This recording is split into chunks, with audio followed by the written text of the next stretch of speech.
Hello. My name is Paul. I'm from a place called Tellart. I live in Amsterdam, and I'm English. We love, when we do presentations, we love to have this quote from Gibson up on the screen because it really embodies the kind of the sort of passion that all of us at Tellart seem to have. We've kind of all grown up from the similar space, and I was just explaining to someone earlier how my education represents this. Yeah, I'll let you think about that, and maybe we circle back a bit later when we get towards the end. So I'm going to go very, very fast through this stuff because I've got a lot of stuff to show you, some of which is rambling thought, some of which is I'll try to respond to some of the stuff that I've heard today.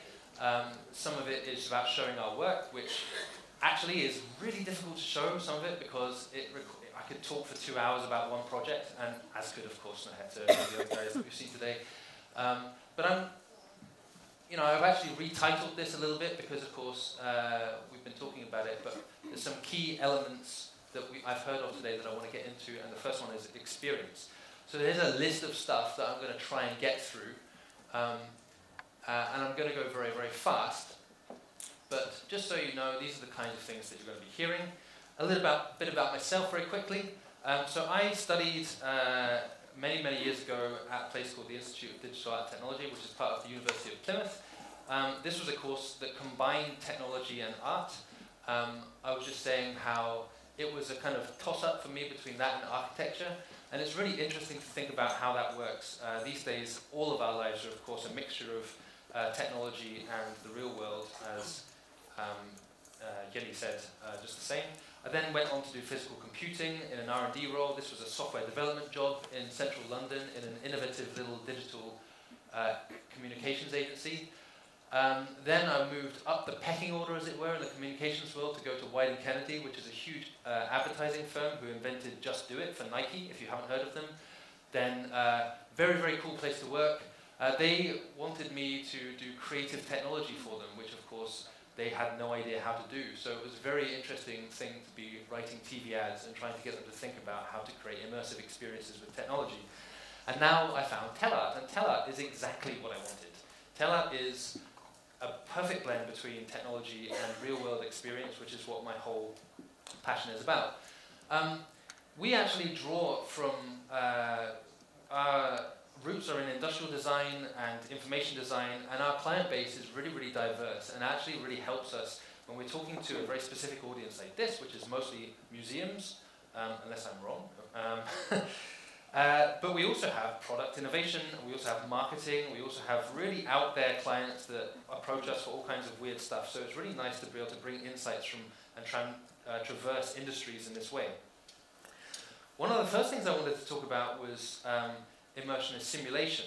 If you look into the deep roots of Tellart and the way that our founders studied industrial design on the east coast of America, they were dealing with these kinds of requests. This is a sponsored project that got money from a place called DARPA, who you might know for all of their crazy robotics for the military and so on, to help people who are studying for military medicine to be able to test what they've learned on robotic dummies. So rather than sort of rubber dummies, they came to Tellart and to RISD, who ran a course with students to develop a robotic digital version of that. So actually it was able to provide dynamic feedback, and real-world simulations, because a rubber dummy in its traditional form had no way of simulating what it was like to be on the field in the middle of a battle, someplace other in the world where you're getting shot at the same time as trying to put something in a vein somewhere.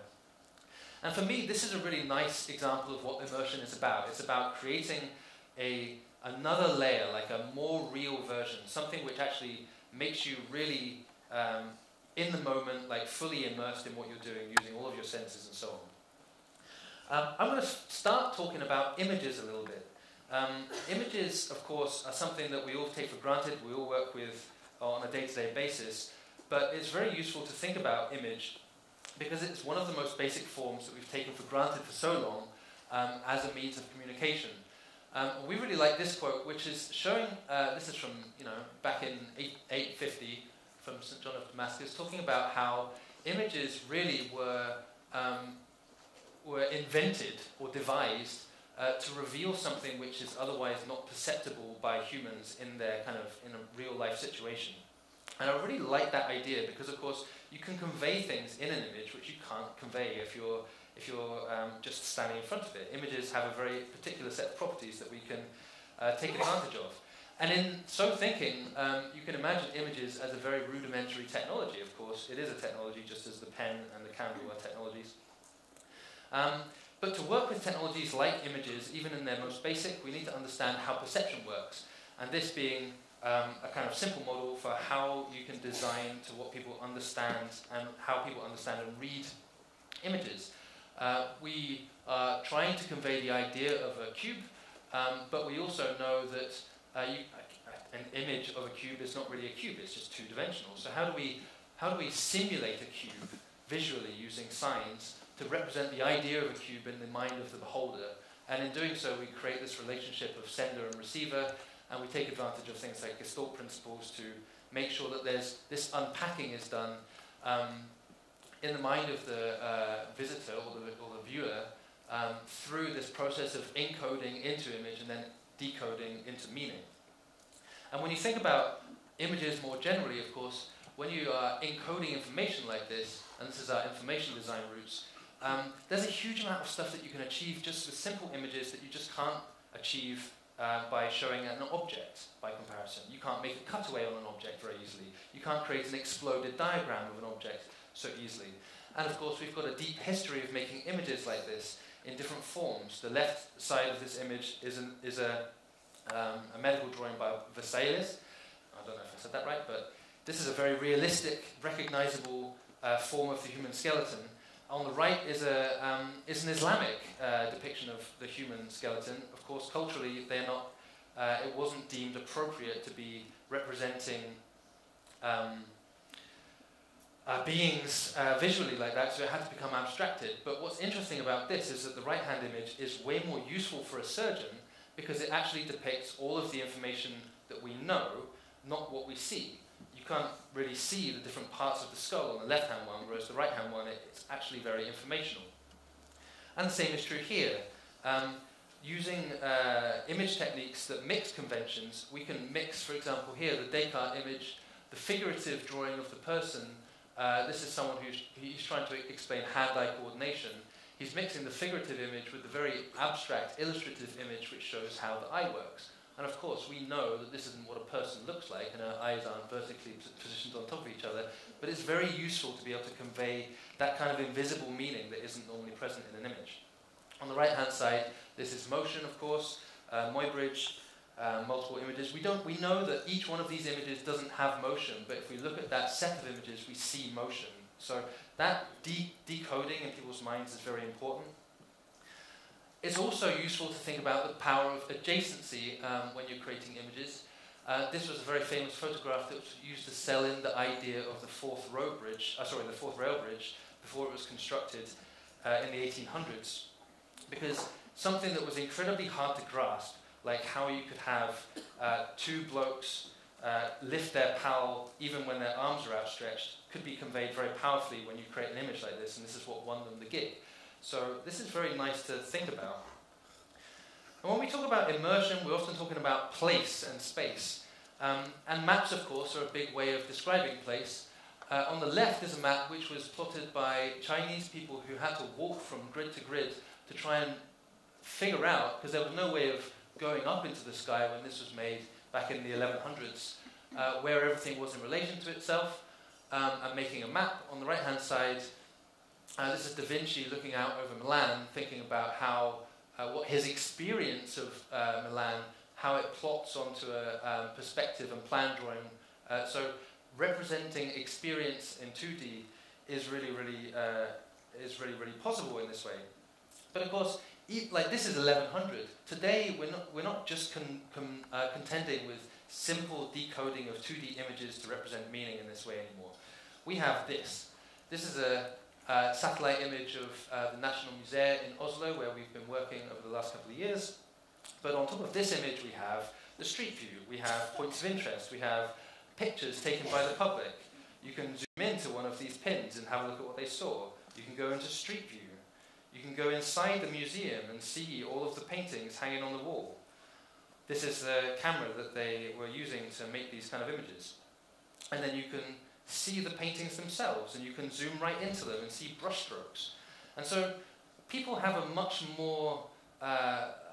greater ability to decode and unpack meaning through all of this data than we are used to these days. This rate of change is happening at a huge, huge pace. And so we have a lot to play with. It's easy to underestimate the capability of humans to actually make sense of a technologically enhanced world in this way. I could flick through those slides in about 3 seconds. You didn't have a bother understanding exactly where I was going and what it meant. I don't think that they would have been able to do that in 1100s China. So not only do we try and represent images like that, but of course the way that the world is depicted in the form of data is changing at a rate of knots as well. This map here, by comparison, is not made by humans at all. This shows the transfer of data from one node to the next in Facebook servers.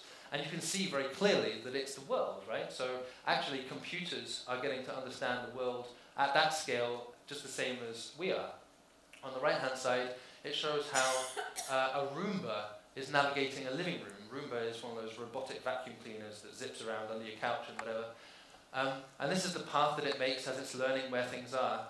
And interestingly, of course, Roomba people don't read the small print so much, but Roomba holds a huge database of data as to the layouts of people's living rooms. And so they're able to predict how people's, in any given culture's living room is supposed to be laid out. We have the ability to draw from this massive data set now that can represent information in lots and lots of different ways and become useful in AI and all sorts of stuff that we've seen already. And what does that mean for us when we're trying to create experiences and immersion, and how do we cater to that?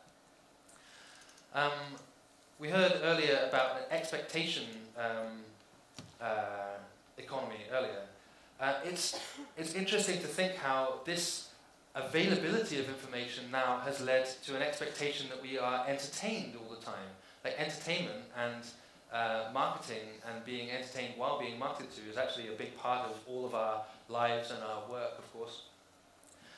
And we love to draw on this guy's mind, Cedric Price, because also I'm a cynic too, and the technology is the answer, but what was the question? So actually, why do we think that technology is always the answer to these things, and how do we make sure that we're dealing with physical objects and real experiences?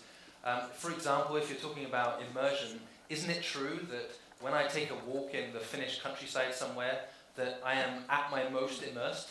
You know, like, is it true that like by putting on a piece of some VR goggles, that becomes immersion, whereas when I'm in the countryside, it's not? It's not right, but we have to accept, I think, that like when we talk about immersion in this way, we're talking about some form of simulation, about applying constraints to something in order to tell a story that we want people to understand, create some kind of deeper level of understanding. But if you look at the history of technological immersion and entertainment, it's really nice to think about it socially too. There was a time when if we wanted to be entertained, we would do so with ourselves. We would be the entertainment. Christmas carol singing was as much for the people on the step as it were for ourselves, and we don't do this anymore in Britain that I'm aware of anyway. Very few people do. But it just makes, there's no other people in this equation except for the performers and the receivers. Then there's the sort of like story around a campfire model where everyone is very present without any form of mediation. We're very much together. Rock concerts are very similar in that regard. It's all about being in the moment. It's all this extremely kind of like intense moment of entertainment. And then TV came along, and all of a sudden we can be looking at sort of a box, sharing this social experience together, but this is decoupled from the entertainer who's providing this to us. This may have been live at the point, but it wasn't very long before this became pre-recorded. And what's interesting here is that like there was a big difference between the live version of TV and the pre-recorded version of TV. And here's a little video with Kevin Slavin, a friend of ours, explaining why that was so interesting. We're humans. We take our meaning of the world from other humans. We need to feel the audience around us. And for 50 or 60 years, we faked it.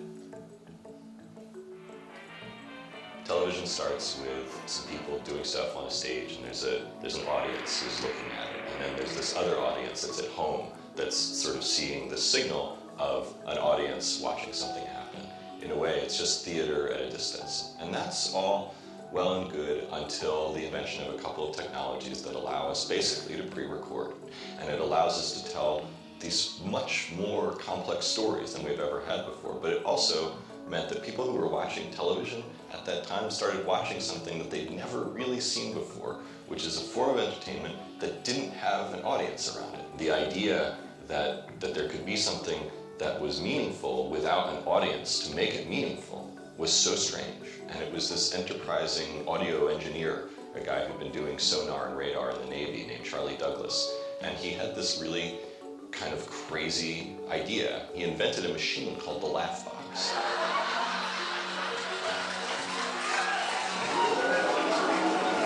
He would play. So, like, just to imagine the relationship between audience and entertainer and provide sender and receiver with augmented with technology. We have to create artificial audiences within our interactions to make things seem socially purposeful, or otherwise create sociability within our spaces and in our experiences to make it feel useful and something that we should put our time towards. This is a really interesting example of TV. Back in the 50s or 60s, there was this thing called Winky Dink, and incredibly, they shipped these kits out which had this acetate which you could strap to the front of your TV and socially interact with the TV by drawing on it. So there would be a moment at which the person on the TV was like, follow my finger on the TV, and you'd draw a line on it, you'd draw a car out, and then the car would start driving down this animation, and you were becoming part of the entertainment yourself, and in a social sense with your brother or whatever, although I'm sure the parents hated this when people were drawing on their tellies, which were probably the most expensive thing that they owned. But this is changing all the time, and of course headphones, the Walkman era changed this a lot, you know, very, very much a social disconnect when two people are listening to different music in the same space, and that gets kind of crazy these days. These are two pictures of the Vatican where the Pope's addressing an audience in 2 different years, not too far apart really, but what a different thing. And I think anyone who goes to a gig these days, even the most hardcore, like, you know, metal gig, you still have people like just watching their phones instead of watching the stage. It's quite incredible to think how this mediation starts to take place. And a really nice example of that is this illustration on the front of the New Yorker that shows this kind of like, this lovely American pastime, I don't know if it's truly American honestly, but mostly American these days, of trick-or-treating, in which the parents are not engaged at all in this, and it's just the kids who are doing it, and they're all on their phones. It makes me think very sadly of this headline that I read not too long ago about the sudden increase in the number of swimming pool deaths in Germany, and these people like who are parents just not paying attention to their kids anymore. And it just made me feel really sad hearing that. But then every single day when my child is crawling around the ground, I'm like I have to force myself to put it down. It's becoming part of our lives in such an entrenched way that we can't get rid of it. And so in some ways we kind of have to accept it. But what does it mean, creating experiences in which we're completely socially disconnected from each other in today's world? So these are the kinds of things we're battling with, and it's interesting to think that actually there are some really nice examples of how these things can actually work. Like this is a very socially acceptable silent disco that you can have at night in a public space without intruding on anyone's sleep, but also be very much socially present with each other in that space. Anyone who's done this, it's like it seems crazy. You just walk up and you're like, oh, what are these people doing? And then you put the headphones on and you're in it with everybody else. It's just wonderful. And of course the opposite is this, which is the sort of thing that has been taken to an extreme in the film and book, of course, Ready Player One, in which there's like a crazy, crazy deep world of immersion in which the real world starts to become something that doesn't matter so much. And we mostly agree we don't want that. Of course, creating something like this in a museum is almost impossible. But there are ways to bring out narratives and content in this kind of immersive way that are really interesting. This is a project that was made by some friends of ours called Scatter in New York that they made for a Tribeca Film Festival. And what they did was they created a green screen environment to shoot a load of video in subway cars, and then they recreated an entire three-dimensional physical subway car space from New York in which you could explore from a VR perspective and sit down next to and inside all of these discrete monologues of people thinking to themselves, like these very disconnected, what is a very disconnected, awkward social space. In New York, it's worse than anywhere. If you even look at somebody, they're like, what are you looking at? You know, actually, it's really interesting to think how technology like this, which is at once socially separating, can actually somehow, through narrative and content and story, bring people together again. And then you've got the very practical downsides to technology like this. This is a project that we did in Dubai, which I'll show in a second, where we had to figure out how to create a VR headset that was actually robust enough for people to be used and deal with the cultural implications of people who are wearing headdress all the time, not wanting to strap something on their head. They're very real challenges. And one of the things that we've tried to come up with to deal with this social immersion challenge are creative interactions with real human people. And of course, ever since the video camera became something that existed in people's homes, the consumption of entertainment has become an act of production as well. And we're very much used to creating Instagram moments and Snapchat videos and YouTube things, horrible things like that, for ourselves and our friends to enjoy. And that has sometimes become the social element of it. But can we create a social experience which is intrinsically part of the museum itself, and how do we do that? How do we create a space which is social? How do we create an exhibition which has collaborative components? And we were approached by Google back in 2011-ish they approached us because they loved the way that we mix the physical and virtual worlds. They said, how can you represent our Chrome web browser to potential consumers? We want them to really understand how fast it is. Can we make a TV ad and so on about this using physical blah, blah, blah. And in the end, through a process of kind of mutual discovery, we figured out that actually the opportunity wasn't in creating a TV ad, it was in creating a museum exhibition. And so we proposed this lovely idea which enabled us to at once experience the exhibition on site, in the flesh, physically, and also online, but for the exhibition to be one and the same thing. And what did that look like? And so in order to help understand what this would be like to experience, we created this little stop frame animation which showed all of the different components that we were trying to create. And what it came down to was a series of what we called experiments, which helped people understand the properties of the internet, like the strands and the materials that the internet is made of, that enables all of the marvelous things that we take for granted when we simply search for an image or we look at an image online and we want to understand how compression works. So we created these robots that people could interact with in a creative way to help explain it. And we took this across to the Science Museum in London, who very generously said, listen, if Google are paying for it, then you can do it here. And this is what it turned out like. This was an exhibition that was in the basement. It occupied the entire basement of the Welcome wing in the Science Museum, and it was open for 1 year, and it was open 24 hours a day, 7 days a week for the whole year online. And it was open for office hours or wherever the museum was open during the day.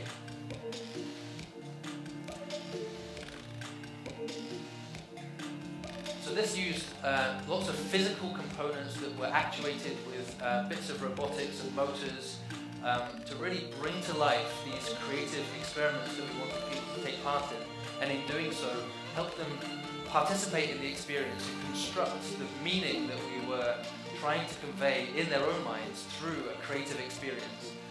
at the same time as people were doing this in the space, anybody around the world could access the internet and do exactly the same thing online, and they were having nearly the same experience online as they were in the real space, and they were doing so alongside each other. So, for example, this is a sandbot, what we call the sandbot.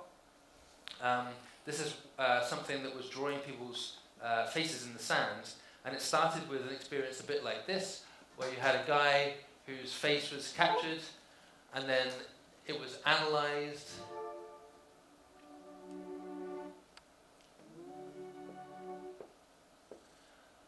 And then it was broken down to black and white. It's going a bit slower than what I'm talking at.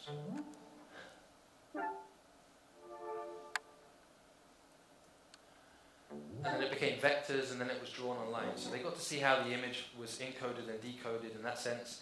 And there was another one which was about creating music through robotics. So you were like composing different parts alongside someone. And everybody, whether you were in Vietnam or in Australia or in the place yourself, were assigned these IDs, which was really clever because it enabled people to go online later, show their card to the website, and then all of your experiences that you had created were captured in little videos and you saved for online for later. So you could be in a school later, and your identifier, which was like completely anonymous, and therefore being able to use by children as well, was able to bring up all of your experiences and reinvigorate your relationship with the museum. And here are all of these people flowing into the space online and offline. So these are the tags that people loved, and these are the children interacting with it. It's nice to think how, while creating these creative experiences, we could use paper for people to draw on, but we would have had to use 10 million sheets of paper instead of just drawing in sand, which just got erased as it went round. So there's some really nice discoveries that we made along the way. And it was hugely popular, like 7 million visits, lots of different drawings made. It was just absolutely crazy. And we open sourced it, and we made it makeable in Lego and all sorts. So the museum had an active role in an online community and giving back to the world in terms of open source, which probably led to the Smithsonian picking it up and taking it into their collection and awarding us a nice big award, which we're really pleased of. So this was the project which attracted me to Tellart in the first place. But it isn't just about hiding technology. Actually, we want to receive technology, so it's about the content and the experience first. Technology is never the goal, but technology has its faults as well. And what's interesting in this kind of experience is that we can harness the seams in technology to give us opportunities for storytelling too. This is the machine in which you could compose your own piece of music, and this is how it looked online. And you would think that like Google would be able to show you in Australia in real time the way that you were playing this marimba, but actually it couldn't. There's this latency that you can't get rid of. And instead of trying to whittle the latency down into 0 microseconds, which is a fool's errand, we decided to take advantage of that fault and turn it into a feature, and in doing so teach the people who are using it that to be in time with the person that they were playing with in the real space, they had to deal with this latency, and that's this kind of stretchy effect. That's how long it took to go along. Of course, when you're doing these kinds of projects, for us, it's about really inventing. Like, we really want to, if we're dealing with content first and education and experience first, we really want to be able to invent. But it doesn't always work. And so this story, which we did with the National Maritime Museum, is one of failure. We had this idea. They wanted to make the biggest map in Europe on the floor and show all of the different stories that existed on the map in terms of maritime history. And we had this idea we could create an augmented reality version of that brought stories up in this manner, so you could see ships and sea monsters and so on. It's a beautiful idea, and we'd done it in sort of lab environments. But when you consider this is the space here, with basically a huge Faraday cage in the ceiling and giant locomotive steam engine things in the next door room, it meant that the compasses that we were using in the tablets as a part of orienting the tablets so you could do this augmented reality, and this was 8 years ago or so now, they failed. And what we needed to realize was that actually we should have pivoted. And what I want to tell you is that you need to be comfortable with the idea of failure and the idea of pivoting if you're really going to invent any sort of new technology in this way. And what we ended up doing was trying and trying and trying to make that work because the client was so bought into that idea instead of pivoting. And in the end, we managed to pivot. It did work to some degree, but the most successful things were the things that we came up with afterwards, which were these kind of wheeled physical things that children could play on in this manner. And so, like, really by by dealing with these kind of failures in technology and figuring out how to deal with these barriers as we go along, we can discover real opportunity, even if it's not exactly what we had in mind to the first degree. So I'm going to jump to impact and emotion. Impact is really interesting to talk about these trends and how trends affect our lives. This project was the first project I did in Tellart, and it started with being approached by the Prime Minister of Dubai and him saying, we need our government services to be like in the future. We need them to really accelerate. We need some real innovation here, and it's beyond iterative innovation. It's actually, incremental innovation. We want to make a step change. And so they asked us to create a museum of the future. And it's kind of funny, really, that this seminar is called Museums of the Future, because this was the Museum of the Future, but in a very different sense, because it was a temporary exhibition that was only on for 3 days as part of an enormous government summit in which the most elite levels of government came together from the whole region and talked about how their government could be better. So in terms of creating impact using trends and also museums, it really made us realize that there are opportunities for creative storytelling, immersive storytelling, and technological storytelling, which were at once educational and also provocative, and also had a responsibility. This is a really good example of mixing all of these modes in a way which is also marketing. You know, this is also about selling the idea of Dubai to the world and so on. We can really create, we can change people's understanding of what the future might hold. And it was a very academic process. We had to invite a load of subject matter experts. We had to do immersion trips and figure out what it was like in Dubai and how their economy worked. And then we created these walk-through spaces, which were scenographic, interactive treatments of what the future could be like in different ways. Just a couple of examples. This is the future of immigration. What immigration could be like when you've got like algorithms that are looking at you all the time, and basically they know all of your history already before you even get there. This would be like a shopping mall-based healthcare gaming experience, which is a kind of three-dimensional spatial proprioceptive test. So you can figure out like a sort of a way of your doctor to diagnose you through data just by playing games in a shopping mall, something that we had to create from scratch, just to convey the idea that healthcare wasn't just about treating symptoms anymore, it was about preventing the onset of illness and so on. This is another example that we worked with Bompers and Parr on actually, where we created this sort of equivalent to the wellness hotel. This is the wellness cafe, which was, actually I don't know why this video is not playing, but it was like a cafe that you could go into and you would be scanned, and the kind of like your online medical health records would bring up the treatment so that the drinks that you were drinking were created in a personalized way to give you the vitamins that you needed and so on. And we created this super immersive experience in which people were actually ingesting our exhibition, which actually was kind of a first for us and made the security guards at this very prestigious elite event full of royalty and stuff very nervous because they had no idea what was inside them. They were like, you drink it first. So we did. And here's another whole exhibition, which I'm just glossing over, but this is about very much about our progress towards a machine-ate life, one in which artificial intelligence and micro-robotics and so on are pervading our every part. And this really showed a progression towards a decrease in agency, like an increase in trust in algorithms and the decisions they're making for us in different parts of our lives, and acted to provoke people towards what they think how the future could be better. We acted upon them in a way like we asked them questions about how they thought the future should be, and then we gave them this future to walk through that offered them all of these sort of speculative products that they could buy and marketing experiences that talked them into how their lives would be better with these technologies and so on. But it was all about like this whole exercise, this Museum of the Future exercise, And now it exists in a crazy building which is being built right now in the middle of Dubai, is all about provoking people to think more actively about the future that they want to have. So going further than sort of like harnessing trends in technology that we can make more money from, it's really about figuring out for ourselves what kinds of things we want to adopt into our society in order to make our lives better, and how can these people who arguably have the biggest lever in terms of change making, that is policy, actually adopt some of this thinking, which is kind of like walking this crazy thin line between sort of optimistic, provocative, utopian futures and critical, difficult, dystopian futures, like the ones that we don't like. And so it's always about what are they comfortable with.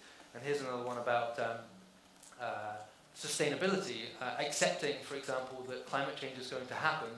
Like, how could we take advantage of that and just accept the fact that our ways of making money in our businesses, in addition to creating wellness and so on, actually might be about creating resilience and sustainability, and that this could be the biggest economic opportunity of our lives. Like, this is a big thing to say in Dubai. Incidentally, during this time, Trump was being elected, so we couldn't have done this in America. But we did it in Dubai, one of the biggest and most polluting, biggest oil-producing nations in the world and most polluting. So just a couple more projects I'll show in the last 10 minutes.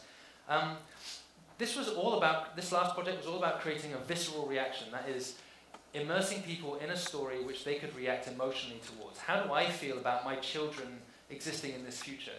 And this project is a very different story of creating emotion. We were approached by the Van Gogh Museum in Amsterdam to create an immersive experience which helped people unpack the emotional life of Van Gogh.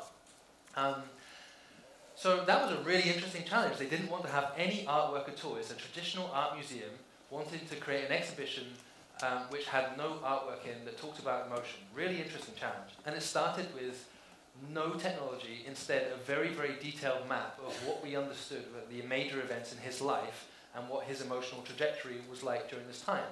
So working very heavily with curators, we boiled it down to this kind of like manageable-ish kind of like narrative of what his life was like during this 1 year in which he moved to the south of France, and then tried to convert that through our processes into something which would immerse people in a space which had a story. For example, what does it feel like? What did it feel like for him in Paris before he left, and why did he leave Paris to move to the south of France?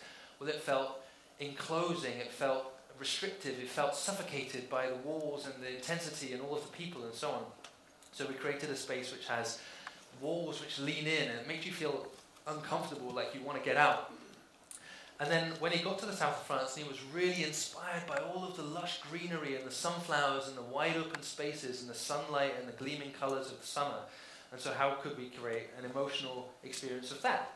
And going on, like when his life started to deteriorate and he started to lose it, and he was having arguments with Gauguin, and his personality started to fracture, and he started to lose an idea of who he was and what success meant to him. And he had this fractured understanding of himself, and then he cut off his ear, of course. We called this room Sever. And then this sort of like, this like, what happened after Sever, like this inspiration that he got after he realized that his life actually was a bit of a mess, and that he'd come to terms with his own mental illness. But for us, like, this is actually, I mean, largely for budgetary reasons, this had very, very little technology in it. You know, we had the idea at the beginning that we could make this all singing, all dancing, immersive experience like we did in Dubai, but of course, Dubai is a very different place. They can afford that kind of thing for a 3-day event, whereas the Van Gogh Museum wouldn't, and quite rightly so. But what's interesting is that technology as a tool isn't just about putting projectors and interactive interfaces in your exhibitions. It's about creating new processes for design. So this is a series of prototypes we used to get to what we eventually had in one of the last spaces in this largely technology-free experience. And they're all very technology-oriented. These are algorithmically generated, computer-designed parametric patterns that we use to create animation when you walk past. So when you walk through this space, although it's completely static, you get this kind of animation which is sort of storm-like, you know, And there's a lot of embedded prototyping that we use as a part of our practice when we're doing technology to discover ways to create a dynamic space which is technology free that we're really proud of, even though in the end it's really not what we're known for. This, I think I've got another 10 slides. This, you can bear with me. This is a nice project, completely different. It's not an exhibition project, it's a marketing project that we did, but it shows how, well, I'll just play it quickly to begin with. So this is for this is for the Siberian Airlines and a sort of immersive experience in Russia. Я никогда не был в Барселоне, а мой друг уже живет там 17 лет.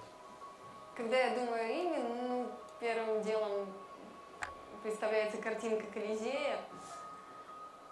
У меня в голове Барселона – это место, где все улыбаются. Я думаю, что океан, он синий, черный, желтый, солнечный, белый, спокойный. So it was grounded in this idea that your imagination could take you anywhere. And then we created this installation in the shopping mall, which was a game experience in which you had on your head a brain center. The imagination machine is a game skill where participants use biosensors on their head to fly a virtual plane towards their dream destination. Our brains run on electricity. And by play... So I'm going to just skip this bit because then you see the reactions from the people. There's very tense moments. So if you manage to concentrate on your dream destination, the plane flies where it's supposed to go, to your dream destination. Otherwise, it's really interesting to think course. about people dreaming of a place that they want to go that they haven't been to before. Because they'll have to create a mental image of that place and concentrate on it for the length of the game.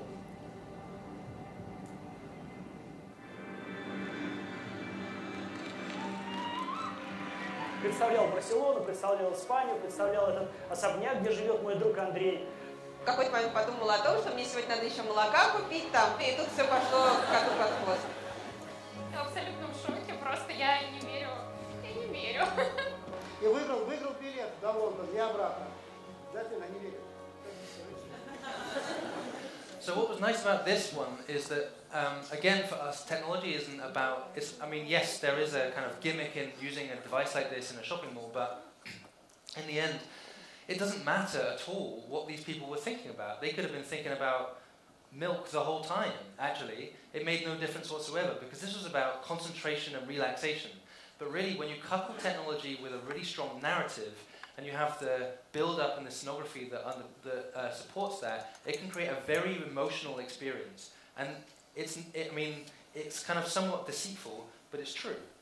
So the last part is about companion technology, and it just to mention that space and objects and authenticity do have a real value, and it isn't really just that immersion is about creating virtual and false experiences. There's a way to augment real-life objects with meaningful information that wouldn't be able to be done in other ways. For example, this is an exhibition we did in the California Academy of Science, which reveals how a bee would see. So you take a look at ordinary flowers, and then we augment that view on those flowers with a set of screens, which basically just enables you to see through a bee's eyes. And you couldn't do this any other way. It's really, really nice to think about that as an authentic experience of nature, which has been mediated by this companion sort of technology. Or this, which is real pets with real trainers in an experience that we created for Purina to talk about how the science behind dog food works. This teaches people something about how animals feel anxiety and stress, and you can look at that through a heat sensing camera. And this one, which is a really interesting little thing, just in simple ways, creating playfulness around objects. This is a completely natural plant which we just plugged into an Arduino, and you can play it in this musical fashion. And one of our employees had his daughter along, and she was just fascinated by it.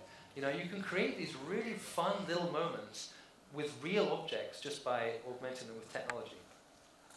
Okay, so lastly, I just wanted to mention this idea of emergence. You've probably all seen this. We've talked about artificial intelligence a lot, but I'm just thinking about the role that generative, creative agents could actually have in museums. This is Google Deep Dream, which is an intelligence which looks at lots of objects and then sees things in things, and then it basically represents those back to you. It's always looking for things like lizards and birds and dogs and so on, so you can feed it an image and it's like, oh, look what it's made of, and it invents stuff. It's really, really powerful what machines are able to do these days. So how can we turn those to our own advantage? This is another example of Deep Back, it's called. So this is a composition made by an artificial intelligence. But it passes off as back after having studied millions and millions of, hundreds and hundreds of back compositions. How can we really use these things in a way that is advantageous to people who want to tell stories through content and educate folk? This is something we're actively experimenting with, and something that we've been doing recently with the V&A. So this, oops, is it playing? It's not playing. Click. No. Yes. So this is a sand table that we've been developing for many, many years, which builds on an open source project. But it basically is a comment. It's a building out from our work in Dubai, which is a comment on what kind of future we want. Well, this is a kind of speculative design tool, but it uses this generative means of creating photographic environments by carving the sand in different ways. So it studied the Earth and it studied topography of different satellite images, and it knows that if you reform the Earth in this way, then this is the kind of landscape you can create. And it's fascinating. It's one of the most popular exhibits in the V&A's future exhibition, and it's traveling around the world on tour with the V&A, which is fantastic. But it's really, really wonderful to figure out how to employ agents in this way. How can we create story which has meaning and yet is dynamic beyond what is like directly programmed in the way that the web lab was. This is something which has emergence, and there's all kinds of ways that we're building this out in a not judgmental fashion. So this is where I'm going to leave you. And it just goes to show that the virtual and the real just no longer will exist anymore, and that these things, in terms of immersive technologies, are going to change the way that we all do our jobs. So please talk to me, and I'm interested in hearing your ideas. Thank you so much. Sorry for overrunning.